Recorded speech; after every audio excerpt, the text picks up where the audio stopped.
Le projet de Mana Beach est unique et sans précédent en Polynésie française. Pour confirmer la place de la marque Tahiti dans le tourisme mondial, notre groupement propose une réponse fondée sur 3 arguments. La valorisation de la culture polynésienne par l'implantation d'un musée des arts océaniens, un projet ambitieux et respectueux des ressources et des équilibres locaux, un mode de financement et de gestion qui conserve au territoire la maîtrise de son avenir. En cohérence avec les schémas contemporains d'un tourisme multipolaire, le Mana Beach Art and Cultural Resort est un hub touristique qui rassemble une offre diversifiée de programmes. Il comprend 5 grands pôles, dont la marina Taina, la plage et la jetée Landart, la plage de la pointe Tata'a et ses atolls paysagers, la colline du Lagon et ses villas, ainsi qu'un complexe culturel, commercial et récréatif. Nous trouvons ici les programmes emblématiques du projet. Un complexe aquatique et des serres tropicales, un mail commercial organisé de boutiques de luxe et d'un food court, un centre des congrès et le musée Paul Gauguin, pensé comme une annexe du musée Quai Branly qui en assurera la gestion. Chaque entité est signifiée par une structure de bois tressée qui apporte des jeux d'ombre et de lumière au cœur des espaces intérieurs.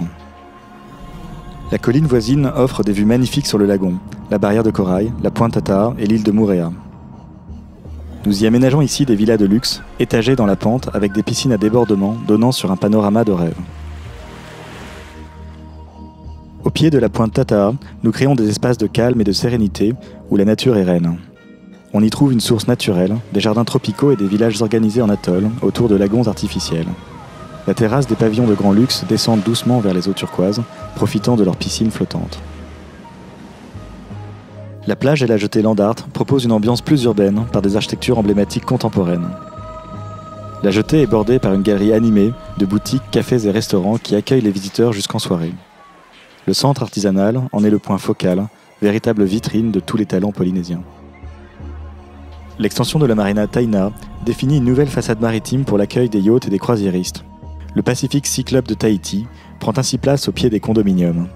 Plus loin, un champ solaire couvre le parc de stationnement. Il marque un signal visuel depuis la RDO et symbolise l'ambition environnementale du projet.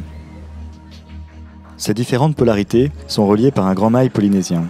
Cet espace public de sociabilité favorise les modes de transport doux, réduisant la place de la voiture. Par ses objectifs environnementaux de mixité programmatique, le projet répond des exigences de résilience sur les aspects urbains, sociaux et économiques.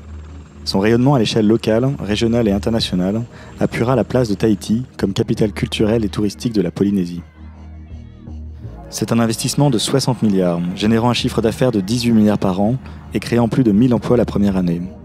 L'association d'investisseurs locaux et nationaux, ainsi que la création d'une société d'aménagement et d'exploitation dirigée par le territoire, permettrait d'assurer le contrôle local du projet, d'offrir aux Polynésiens le retour sur investissement, tout en garantissant les richesses naturelles, culturelles et touristiques.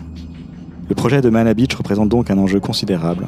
Notre conviction est que toutes les ressources sont disponibles localement pour le mener à bien, à condition qu'une volonté politique accompagne et soutienne l'idée d'un développement endogène.